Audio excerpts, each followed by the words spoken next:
бір нәрсемен адам ауырса, Алла оған өзі ойламаған есіктерді ашады. Негізі бұл нәрсе бар. Адам бүкіл несін, жаңағы ойын, ішіндегі ықыласын бір нәрсеге қойса, адамға өзі ойламаған есіктер ашылады сол. Мысалы, мына светтердің бәрін ойлап тапқан Эдисон бар ғой. Эдисон да сонымен ауырған ғой. Ауырған 10 мың рет жасаған дейді кітапта айтады ғой. 10 мың рет жасаған, шәкірттері келіп айтқан, ол қоя салсайшы ұстаз деп ше. Сонда әрбір сәтсіздіктен кейін бір сәттілік болатынын мен сезем деген да. Жасай, әл-мисбаху фи-зужаж.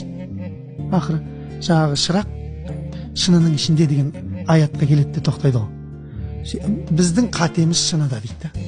Шынына жасаған кезде жаңа екінен тигізген кезде жарқ етіп свет жанап аятта.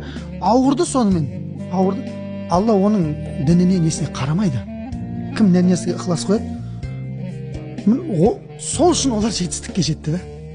Біз ананың басын бір шаласын, мынаның басын бір шаласын, ауырып атқан бір салаң жоқ. Егер біздің мысалға шынымен басын істететін болса, Қазақтан мықты адамдар шығады ғой негізі. Неге біз медицинаның аппаратураларын Германиядан, Кореядан аламыз, Япониядан? Істей алмаймыз ба біз? Істей аламыз.